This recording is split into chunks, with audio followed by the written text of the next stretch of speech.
Lindero Norte Noticias. Periodismo sin fronteras.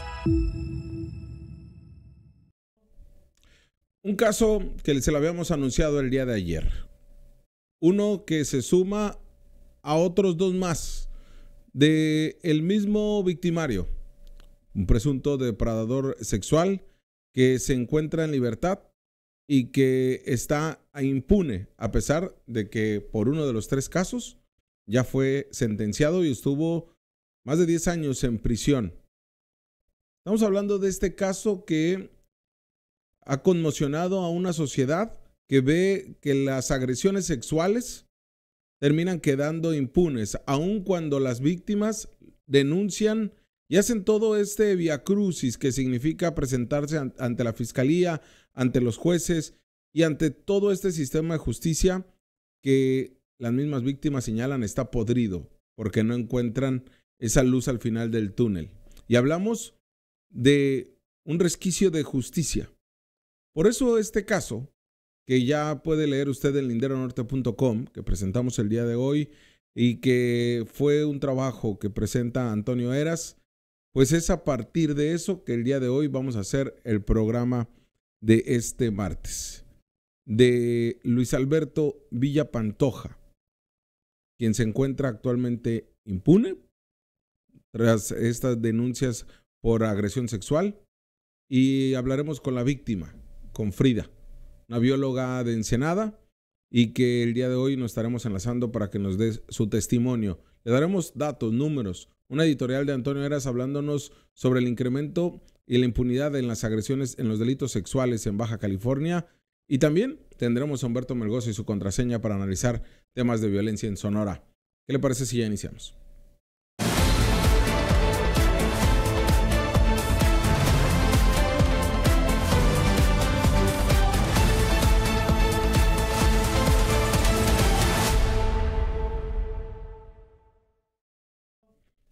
En 2012, una niña de 9 años de edad denunció a su mamá que su tío la había agredido sexualmente, había abusado de ella, lo que motivó a la hermana del victimario, de Luis Alberto, a presentarle una denuncia en su contra y llevar un juicio, que fue detenido justamente cuando hacía una protesta que estaba en su momento más álgida, los movimientos en contra de Enrique Peña Nieto en Ensenada, con el movimiento Yo Soy 132. Ahí en una protesta fue detenido Luis Alberto Villa Pantoja.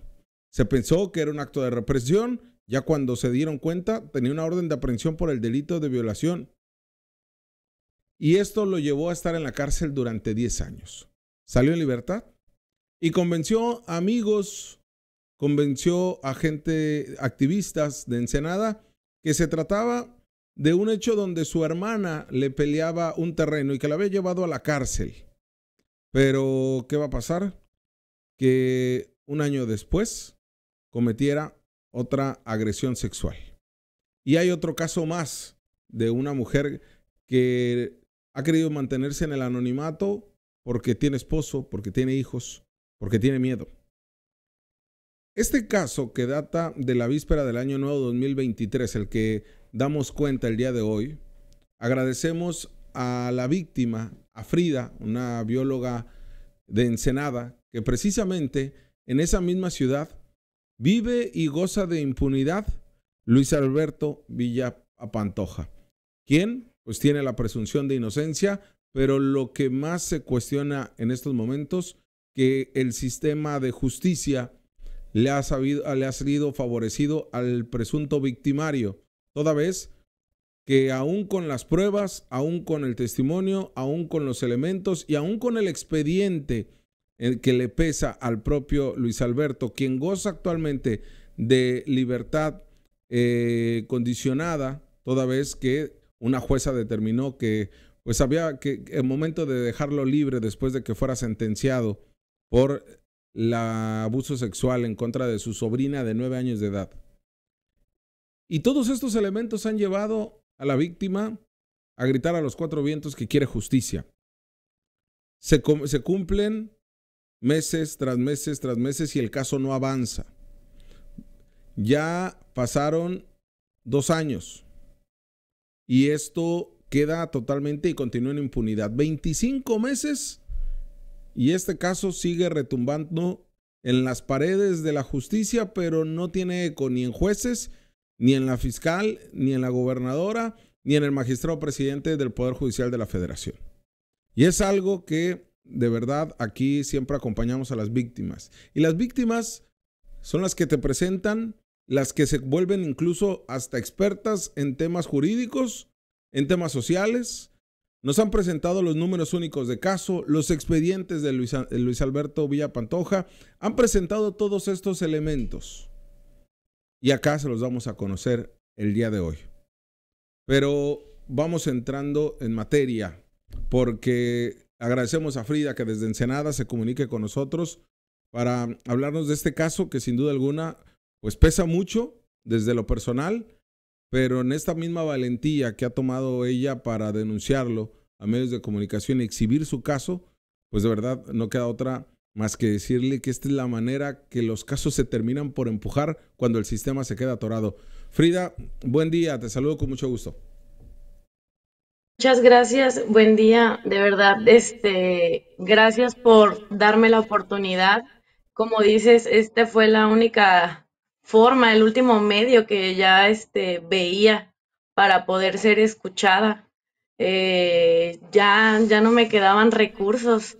De verdad, muchas gracias por darme el tiempo de poder presentarme, de poder pedir un poco de justicia, de que Frida, escuchen, de que ya no queremos más depredadores. Frida, precisamente Luis Alberto Villa les acompañó en esta víspera del festejo de Año Nuevo del 2023. Un grupo de amigos se trasladan a Ensenada, hacen una fiesta y esto termina siendo pues un episodio pues muy doloroso para ti, en donde te das cuenta, de Sí. acuerdo a lo que tú mismo narras. Platícanos un poco de esa noche, platícanos un poco de lo que sucedió ese día que hoy te está llevando a exigir justicia, incluso después de 25 meses. Sí, pues íbamos, era el 31 cuando nos fuimos para allá a celebrar Año Nuevo. Era su primer Año Nuevo en libertad, de hecho. Llevaba 10 meses libre. Entonces, pues, eh, un poco de fiesta. Cuando ya estaba dormida,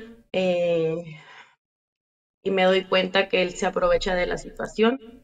Estaba un poco tomada. Él, cabe mencionar que no estaba tomado porque él recalcó que no podía tomar porque como está en libertad condicional, por los antecedentes, él no puede hacer varias cosas. Entonces, él no bebió más que se compró. Recuerdo claramente que se compró solamente una caguama. Entonces, pues se aprovechó. Recuerdo que fue el mero primero en la mañana, como a las 8 o 9 de la mañana, cuando sucedieron las cosas. No quise decir nada por vergüenza, por pena, pero pues la verdad hablé hasta el día 2 de enero a mis amigos y luego ya hablé más porque mi cuerpo, mi ansiedad, sudores nocturnos, incluso no iba a meter denuncia, pero pensé en que ahí fue cuando automáticamente dije, lo que le hizo a su sobrina sí es cierto, Él les sí había, pasó. él les había convencido, les había hablado de que esto había sido un problema familiar y que pues le querían quitar un terreno de su familia. Sí, nos había dicho que su hermana se quería quedar con una herencia y que con tal de que no se la quedara, él se iba a declarar culpable, y que no se iba a quedar con nada su hermana. Obviamente yo, ya que decido poner la denuncia en tratamiento psicológico, me hacen darme cuenta que pues las personas eh, con estos pues problemas de violación. Bueno, los violadores son personas manipuladoras. Ujú. Entonces, pues obviamente ya es cuando me empiezo a dar cuenta. Para eso, cuando yo le reclamo y él me dice que le diera chance de avisarle a su mamá, o sea, todavía jugó un papel ahí como de manipulación contra mí para que yo tuviera como un poco de, como, ay, pobrecito. La verdad, todo ha sido como bastante fuerte, o sea, fue un shock, todo, de entender cómo procesaba su mente, cómo el peritaje, bueno, más bien, cómo la psicóloga forense me decía que todo había sido ya premeditado en su mente, aprovechándose de la situación. Esto nos comentas, son 10 meses que tenía él en libertad. Incluso tú en la denuncia que presentas en la 2023-22461 ante Fiscalía del Estado señalas que tú inmediatamente cuando sientes esta agresión sexual de la que eres víctima, lo avientas, ¿no? Le rechazas y le dices pues que qué estaba pasando, que estaba mal. Tú estabas incluso con tu pareja sentimental y todo esto ocurre en un escenario pues de amistad, de familiar, estaban en convivencia. Después de esto, de pasar los días donde nos dices, yo, que eso sucede mucho con las víctimas, pues me encierro en mí, dentro de la vergüenza, el miedo, el dolor y todo esto que lleva, la atención psicológica te ayuda. ¿Qué pasa en los siguientes meses después de que tú presentas la denuncia, Frida? Pues la denuncia la presento en Ensenada. Es algo que se me hizo muy curioso y lo comenté fue que a pesar de que la denuncia la hice a los 5 días, me dijeron que me tardé, cosa que no. ¿El Me Ministerio pusieron Público? cita, O sea, sí, el Ministerio Público fue lo primero que te dices, oye, te tardaste 5 días. sí, ¿Qué que me tardé. sentiste? ¿Qué sentiste, Frida? Obviamente es una violencia institucional, pero ¿te sentiste revictimizada en ese momento? Me sentí revictimizada, pero me sentí sorprendida porque yo sé que no me tardé nada. Sí, ¿no? Luego, pues, fuera de eso, me trataron bien. Donde me sentí más o sea, más fue que las pruebas psicológicas me tardaron 3 meses, o sea, en que me pusieran cita y me pedían que no tomara otras terapias. Entonces, eso está terrible porque pues como víctima, ¿cómo te dicen? No tomes una terapia psicológica, pero tu cita te la pongo en 3 meses. Entonces, pues ya salieron gravemente afectada, 40 sesiones mínimo es lo que ocupaba. Después de eso, por, por como estaba distraída y todavía necesitaba apoyo y mi trabajo no me apoyaron, me corren del trabajo. Entonces todavía sufro más revictimización por parte de mi trabajo. Eh, la verdad, ha sido muy fuerte. Me ponen una fiscal que no, me pedía pruebas de forma por WhatsApp cuando me dicen en los intentos de audiencia, me dicen que así no son las formas correctas, Sí, ¿no? entonces me cancelan esas audiencias. Este, Solicito con derechos humanos, apoyo, me cambian de fiscal. Por fin ya me dan una fecha inicial de audiencia que es el 25 de abril del 2024. Para esa fecha es cuando conozco a una nueva fiscal y esa fiscal no lleva los antecedentes penales. Para mí es lo más grave del mundo porque desgraciadamente por eso esta persona, Luis Alberto Villapantoja, está libre y no le pudieron dar prisión preventiva. Ujú. A pesar de que y todavía no entiendo por qué no es un delito federal este tipo de actos, la violación, porque pues es primo delincuente en Mexicali y en Ensenada no. Pero bueno, pues desgraciadamente yo no sé de esas cosas y, y así. A pesar de eso, yo tuve que meter una denuncia porque estuve recibiendo hostigamiento aquí en Ensenada. Mi fiscal, bueno, auxiliar de MP Del me Ministerio Público. recomendó que hiciera una denuncia por hostigamiento porque estaba recibiendo constantes groserías por Instagram y llamadas y haciéndose pasar por un fiscal y así de groserías feas. Entonces, ahí me dicen que haga la denuncia. Mm, me hacen unas otras audiencias de medidas cautelares, pero no es suficiente para que le hagan prisión preventiva. La verdad desconozco por qué. Simplemente en las dos intentos de audiencias que se intentó de medidas cautelares, no le pudieron dar prisión preventiva, a pesar de que yo tenía la denuncia de hostigamiento y a pesar que en las denuncias, en las medidas cautelares no me podía molestar ni por terceros, no se presentó, digo, y se presentó la denuncia, no me pudieron dar la denuncia, Sí, además que digo, está, la orden de prisión. además de que está en libertad condicional, ¿no? Y además de todo A esto, pesar de que está en libertad condicional por el mismo delito ujú. hasta el 2026. Y además de esto, tú presentas esta queja ante la Contraloría y Visitaduría, donde hay, de acuerdo al expediente 92-2024, pues contra la misma fiscal que llevaba tu caso, quien al final del día te hostigó Sí, la misma fiscalía por no hacer bien su trabajo y porque tú evidenciaste que el caso, una, no avanzaba, el otra se terminaba por llevar de una manera, y cuando ya todo va avanzando, pues que se le olvida a la nueva MP, a la nueva fiscal, llevar el expediente completo donde dices, pues tenían los antecedentes penales. Vaya, esto de nueva cuenta es una violencia institucional que vives.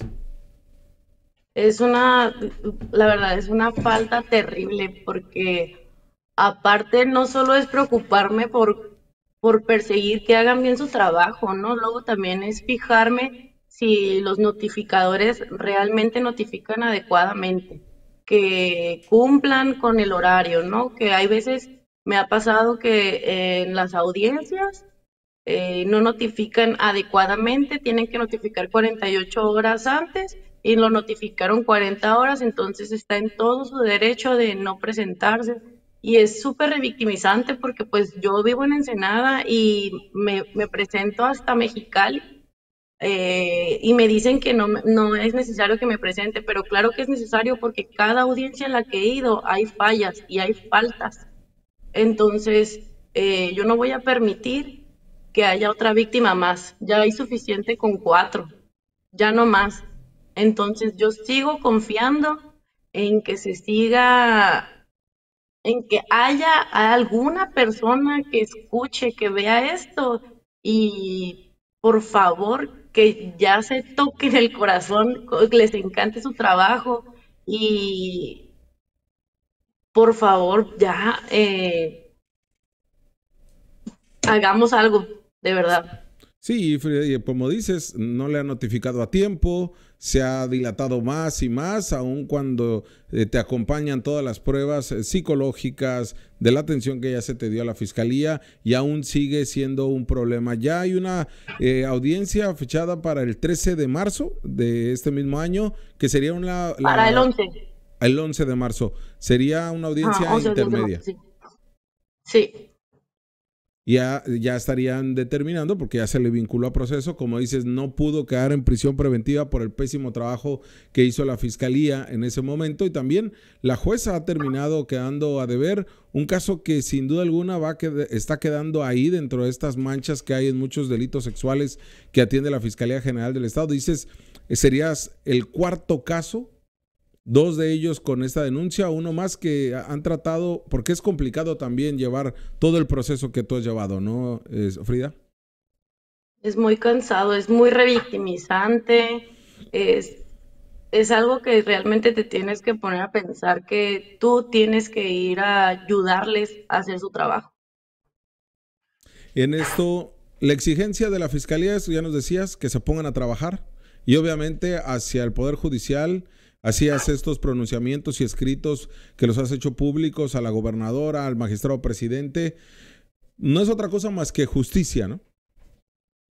Justicia realmente es todo lo que pido, que vean los antecedentes penales, que se pongan a pensar en que realmente quieren, hay pruebas, o sea, no estoy pidiendo nada más que vean las pruebas que hay y ya, justicia, es todo. Sí, porque además ya nos contabas el pasado viernes 9 de agosto del 2024, pues no se le notificó a tiempo al agresor para que acudiera ante la justicia. O sea, hasta eso, como dices, Frida, has tenido que hacer. El gran problema también que se enfrenta o con lo que se está haciendo bolas la fiscalía es que pues la agresión sucedió en Mexicali, tú vives en Ensenada, pero lo que te preocupa a ti es que el agresor también vive en Ensenada. El agresor vive en Ensenada y esta es que le dan chance como de presentarse virtualmente cuando en los escritos dice que forzosamente se tiene que presentar él. Sí, físicamente, ¿no? Sí, claro, físicamente, porque en dado caso que se le tenga que dar la prisión preventiva y se lo autorizan. Y en los escritos dice que forzosamente, si no se le va a dar prisión preventiva, pero no lo obedece. Ahí tenemos incluso el documento, a ver si lo puedes poner, Isaac, otra vez, justamente donde se le notifica la audiencia y que se tiene que presentar físicamente a la misma, porque como dice Frida, pues se tienen los elementos, incluso aún con los hierros de la fiscalía, creo yo que la jueza tendrá los elementos también para determinar pues todo esta información que se está presentando por la misma víctima. Y es que también ante la afectación psicológica que ha sufrido Frida, pues ha sido bastante grave, ¿eh? Y esto, sabemos, agrava el temor, la desesperación, el coraje, siendo víctima, siendo revictimizada una y otra vez.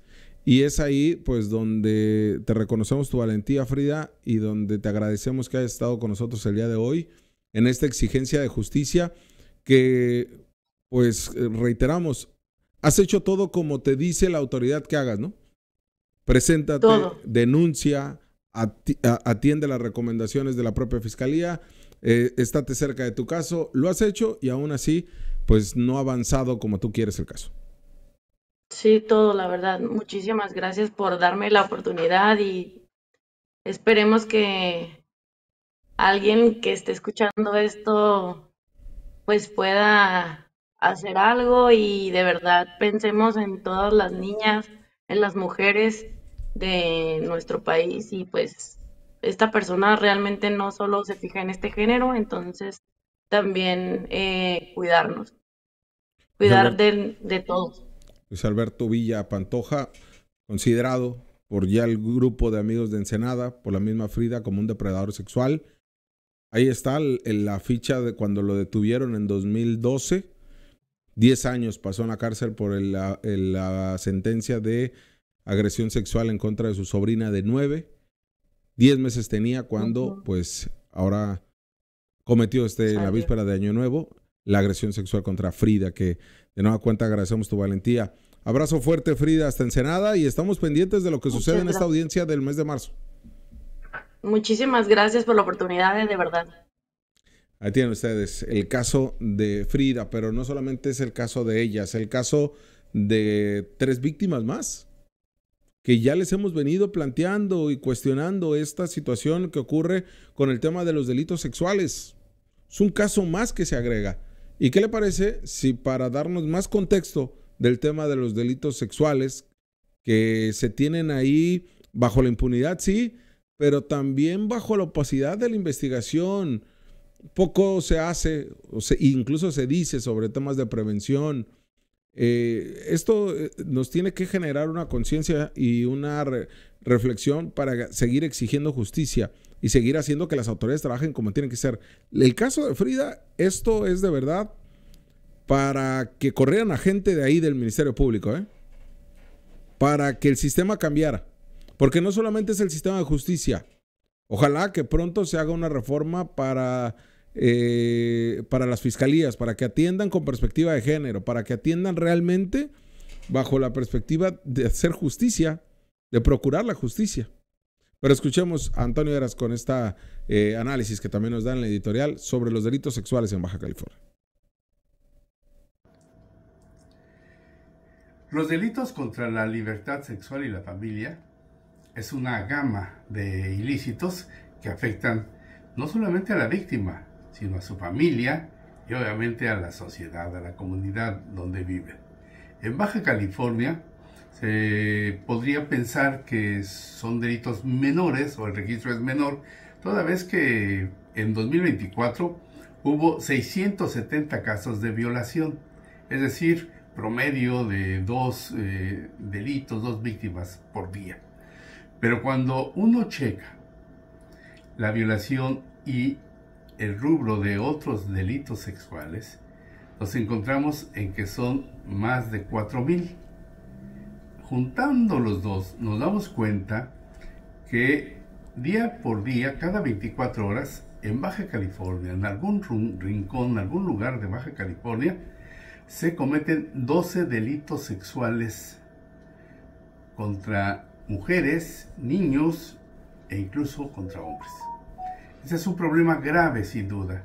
Grave porque la mayoría de las víctimas o el subyace en este delito el miedo, el temor a denunciar, a hacerlo público, incluso a sus personas más cercanas. Además hay otro dato que es revelador de la confianza que se le tiene en la sociedad, que se le tiene a las instituciones de procuración de justicia. Y esto es de que el 88.9%, es decir, 9 de cada 10 delitos no son denunciados por desconfianza a las autoridades, porque representa un tiempo perdido o porque simplemente no ven ningún resultado. Así las cosas, la violación equiparada, todo tipo de delitos sexuales generan un latrocinio hacia nuestra sociedad. Y las autoridades, simplemente esa es la gran pregunta de lo que abonan a la impunidad. Y nuestras autoridades, así cierra en la editorial Antonio Heras, y tiene toda la razón. ¿Qué no tendrían que estar trabajando la Policía Municipal, la Secretaría de Seguridad Ciudadana, Bienestar, Cultura, Deporte y todo esto que les encanta ahora a nuestros políticos hablar con estos tecnicismos muy en boga de la interseccionalidad, de hablar de unas políticas públicas de manera horizontal, de un trabajo que se debe de hacer atendiendo a todos los sectores de la sociedad, y en donde pues se queda solamente en una narrativa, ¿no? Unas políticas públicas muy fragmentadas, muy al aventón, muy haciendo las cosas de bote pronto, y es ahí donde radica los resultados que tenemos a la vista. Los delitos sexuales que laceran a una sociedad, pero sobre todo porque no tenemos una autoridad que esté inmersa en atender esta problemática, ya ni siquiera en contener, o sea, ya de perdida que sea algo de contención, ¿no? Pero eso sí, es que se les ocurre, por ejemplo, hacer un tema de seguridad, atender la seguridad en los pueblos. Vamos a organizar un torneo de fútbol, vamos a llevarle deporte, así nada más, ¿eh?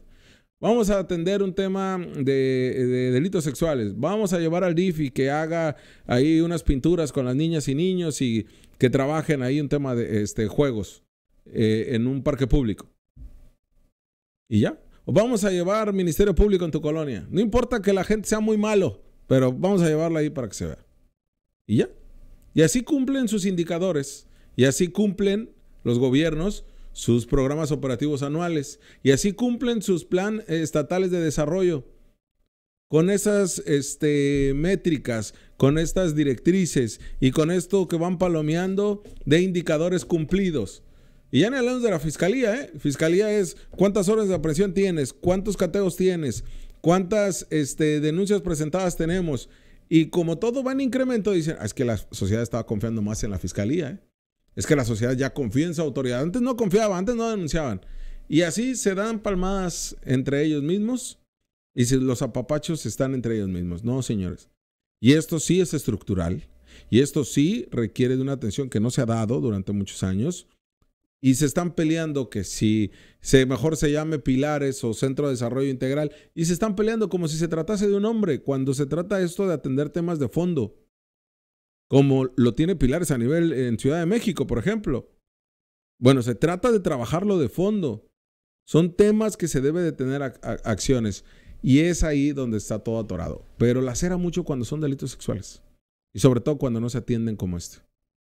Y ahí es donde, pues bueno, por eso presentamos el día de este presunto depredador sexual de Luis Alberto Villa y el caso de la víctima y por supuesto lo que significan los delitos con el editorial de Antonio Aras.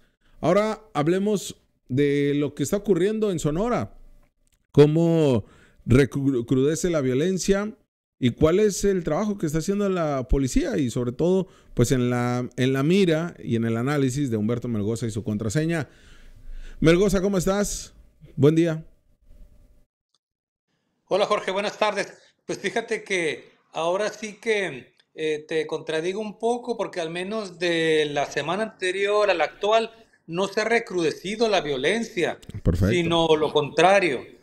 Hay una situación que se está presentando que quizás tenga relación con la llegada de 400 elementos de la Guardia Nacional que en los últimos al menos 4 días, quizás hasta 5, no ha habido un solo homicidio violento de estos delitos de alto impacto que tanta conmoción causan entre la población.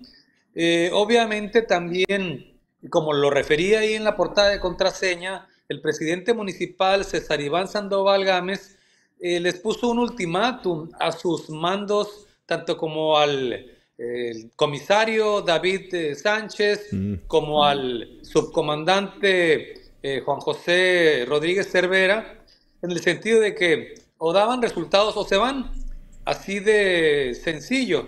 Entonces, para fortuna de estos mandos policíacos y quizás también de los propios sanluisinos, en este contexto se dio el arribo de centenares de elementos de la Guardia Nacional que de inmediato se desplegaron no solo por la frontera para atender el tema migratorio y la contención del tráfico de fentanilo, que fue lo que motivó esta decisión que tomó la presidenta Claudia Sheinbaum, este operativo de México Seguro en la frontera, el despliegue de 10,000 elementos, algo así, que obviamente pues es parte de una de las exigencias del gobierno de los Estados Unidos. Bueno, además de patrullar la frontera y de vigilar el tráfico de fentanilo, la propia presidenta Claudia Sheinbaum lo dijo en una de sus mañaneras la semana pasada, de que viendo la situación de San Luis, pues también se iban a dedicar a hacer labores de patrullaje, de seguridad pública, de combate a la delincuencia organizada y quizás hasta desorganizada, viendo la situación que se presentaba aquí en San Luis. Esto fue quizás la gota que debió haber derramado el vaso, fue aquel múltiple homicidio de 7 presuntos delincuentes de un solo jalón, que obviamente eso pues fue nota nacional y llegó hasta la mañanera, ¿no? Se convirtió en tema de nivel nacional. Entonces, estamos viviendo esta calma chicha, por llamarle de alguna manera, en los días recientes, cosa que a mí me superagrada, por supuesto. Claro. Lo ideal sería que no hubiera este tipo de eventos que reportar y que informar, que nos dedicáramos a cubrir el tema político que siempre trae pues mucha carnita y que se le puede sacar ahí también bastante tema, bastante jugo, y otros también de corte social, etcétera. Pero desafortunadamente, pues sí, la nota roja, la nota política es la que ha ocupado los principales medios de comunicación, los titulares de diarios, etcétera. Pero estamos en esa situación. Esperemos que así continúe, independientemente de que sea porque se están aplicando la policía municipal con todo el mando coordinado que incluye a policía estatal, la Agencia Ministerial de Investigación Criminal, y ahí también entran las corporaciones militarizadas como es la Guardia Nacional, la Marina, por supuesto, y la Sedena. Oye, Melgoza, y hablando de lo que ocurre en todo Sonora, lo que publicas también en contraseña de esta semana, los cementerios clandestinos que se han ido encontrando en Caborca, en Hermosillo, platícanos un poco de eso mientras vemos precisamente el reportaje que presentas y las imágenes. Pues tan solo en una zona 16 cadáveres localizados en Caborca. Sí, la verdad, ahí estamos hablando de una tragedia nacional. Realmente Sonora, al igual que desgraciadamente todo el territorio nacional, se ha convertido en una gran fosa clandestina.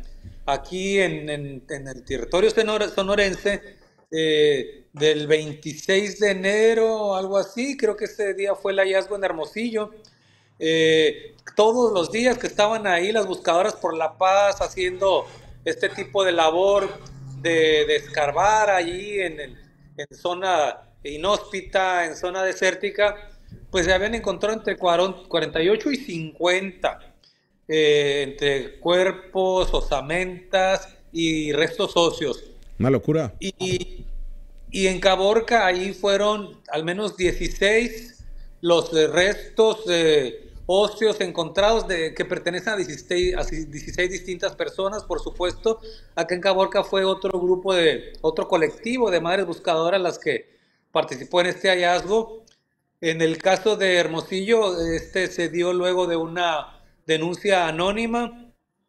Llegan ahí estas mujeres valientes, valerosas, movidas obviamente por ese sentimiento, esa frustración que significa haber perdido un ser querido, la mayoría de ellas a sus hijos, ya sea que fueron víctimas de desaparición forzada, el típico levantón, o que de plano pues se encuentran desaparecidos de alguna u otra manera, ya sea por parte de delincuencia organizada o alguna otra circunstancia, pero sí es Cecilia Delgado, ¿no?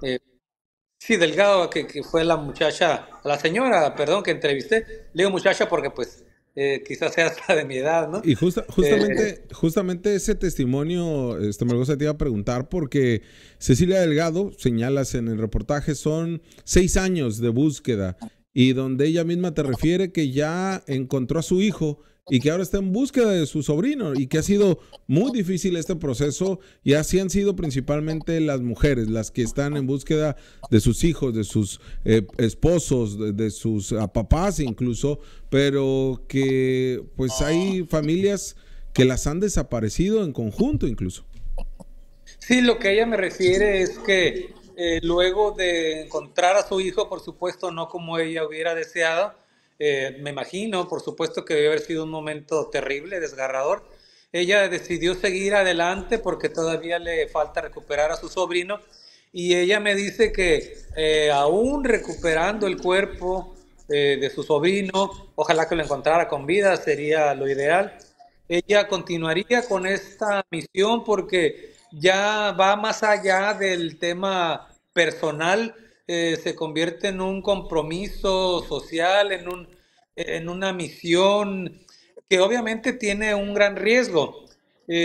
No lo dudo que ella haya sido blanco de amenazas, no me lo quiso referir por mantener un bajo perfil y no llamar mucho la atención de este tipo de personas, pero eso es muy común que ocurra tanto en las líderes, las cabecillas, las voceras, que son la parte visible de esta labor, y de las integrantes en general, las mujeres, las señoras que son en su mayoría madres, por supuesto, pero también hay hermanas, hay esposas y que están viviendo este drama, Jorge, que la verdad dan ganas de llorar.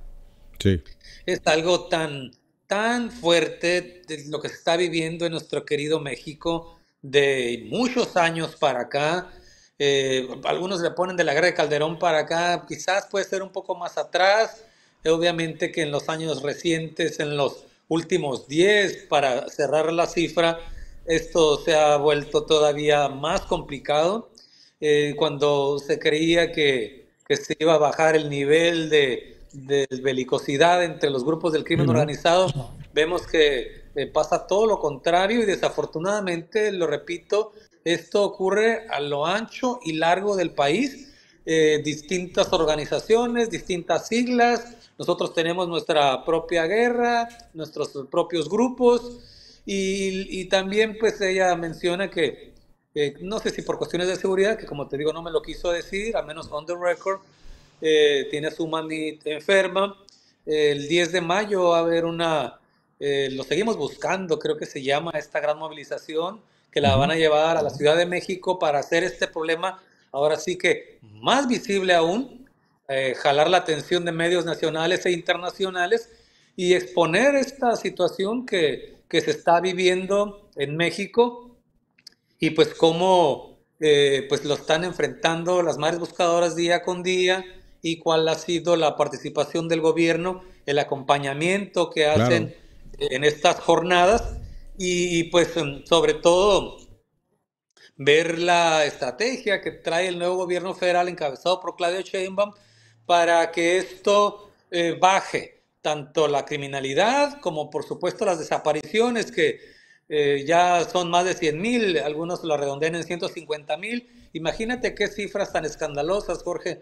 La verdad es que no debería de estar pasando eso en nuestro México lindo y querido. Pues muchas gracias, Melgoza. Te mando un fuerte abrazo hasta Sonora. Sale, Jorge. Fíjate que ya nada más para cerrar y como comentario ahí adicional, ahorita de lo que se está quejando aquí la gente, ojalá que siempre fuera en ese nivel de los problemas, es la fila que se está haciendo en el cruce hacia Mexicali, tanto de ida para Chicali como de regreso, unas filas bastante largas. Y lo peor del caso no es tanto el tiempo que se pierde, sino que se están reportando por ahí que se están portando mal algunos de los muchachos, están haciendo sus transitas, extorsionando gente. Entonces, en este contexto, algunos aprovechados, desafortunadamente, pues faltan a su deber y están ocasionando esta doble molestia que es, además de las largas filas, pues que luego cuando lleguen ahí te pasen a segunda revisión y te quieran vacunar ahí con un billete. Pues muy mal, muy mal. Ojalá que podamos seguir exhibiendo este tipo de casos de corrupción y de abuso de autoridad. Pues gracias, Melgoza. Sale, mi George, pendientes. Tiene ustedes a Humberto Melgoza y su contraseña, que ya sabe, todos los martes nos acompaña por acá. Y fíjense que el día de hoy, pues volvió la contaminación en Mexicali y en Tijuana, pero en Mexicali se dio la precontingencia entre el aire, estas tolvaneras que evidencian el nivel de pavimentación que tenemos en la capital de Baja California, pero ahí tenemos la imagen donde se indicaba la precontingencia con la que amanecimos este martes y que pues este mismo 11 de febrero terminó siendo un desastroso día en cuanto a temas de alergias, de contaminación, y veías nada más tú la capa entre gris, café y todo lo que veíamos que respiramos y nos hace daño y nos afecta pues a nuestro organismo. Entonces sí, pues este fue el llamado que hizo el gobierno municipal, en donde alertó a la población las medidas preventivas y dar cuenta de que teníamos una muy mala calidad del aire, una fase de precontingencia que solamente la habíamos visto durante el mes de diciembre y principios de enero, pero ya en este mes de febrero ya se vivió la primera precontingencia por la calidad del aire, pues altamente dañina para la población. Y ya para irnos, nada más comentarles, por favor, yo sé que a lo mejor ya lo hice demasiado tarde, pero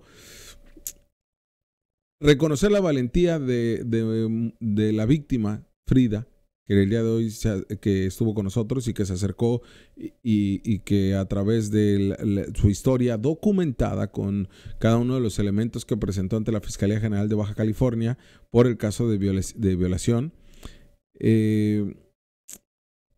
se le tenga el entendimiento de no empezar a juzgar vía el tribunal que significan las redes sociales.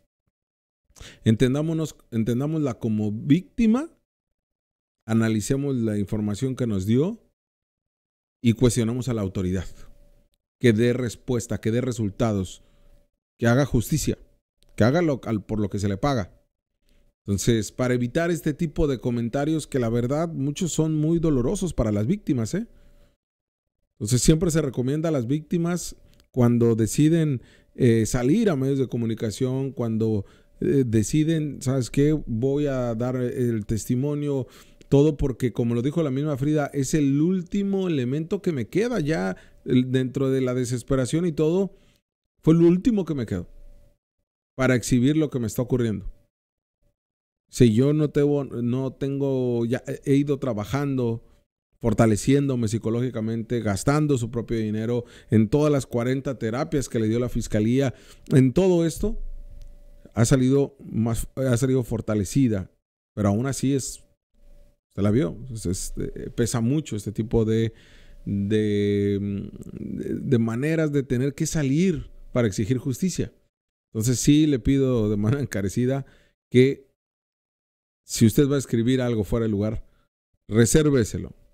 De verdad, resérveselo, porque no estamos abonando nada para ya sea cuestionar a la autoridad o identificar realmente el problema. Entonces, aquí el problema es que hay una víctima y hay una persona que goza de impunidad y que hay muchos elementos para considerarlo culpable. ¿Es la fiscalía, es el sistema de justicia, es el poder judicial quien lo va a encontrar culpable o no? Le digo, hoy por hoy cuenta con presunción de inocencia, pero nosotros siempre vamos a estar ahí pegados a las víctimas. Entonces, gracias de verdad por acompañarnos este día. Nos vemos mañana con el doctor en educación Rodolfo García, un tema muy bueno que le estamos preparando, y los dejo con este fin de Van Gogh. Ya culminó con las 46,500 personas acudieron. Un éxito rotundo a la Secretaría de Cultura, un éxito rotundo esta galería inmersiva, esta obra inmersiva de Van Gogh que estuvo ahí en el Centro Estatal de las Artes en Mexicali, y también el pronunciamiento que da la diputada Araceli Giraldo sobre pues lo que tiene que estar trabajando las universidades públicas y privadas en algunos temas de salud. Usted está informado, pero tiene la última palabra. Muy buena noche. Más de 46,500 personas disfrutaron de la exposición inmersiva de Van Gogh en el Centro de Convenciones de Mexicali. La gobernadora Marina del Pilar destacó que esta experiencia acercó el arte a las y los asistentes, reforzando el acceso a la cultura como un derecho para todos. La exposición, que presenta las obras del genio holandés, estuvo abierta durante 4 meses y atrajo familias de Baja California y del vecino país. Debido a la alta demanda, se extendió hasta el 9 de febrero. Más de 10,000 niños y jóvenes vivieron la magia de Van Gogh a través de actividades educativas, y con el apoyo de empresarios locales, se entregaron más de 1,600 boletos gratuitos a estudiantes de escuelas públicas.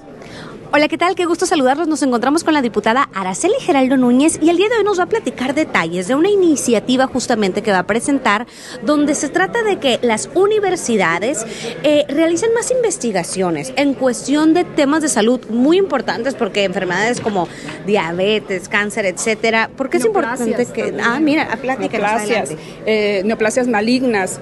Mira, en el 2022 fallecieron por estos motivos 189,289 por enfermedades del corazón. Muchísima gente. 110,174 personas por diabetes. 91,682 por neoplasias, tumores malignos. Entonces, lo que estamos presentando con esta iniciativa es que las universidades se involucren más en el tema y se hagan investigaciones al respecto. Tenemos excelentes universidades con la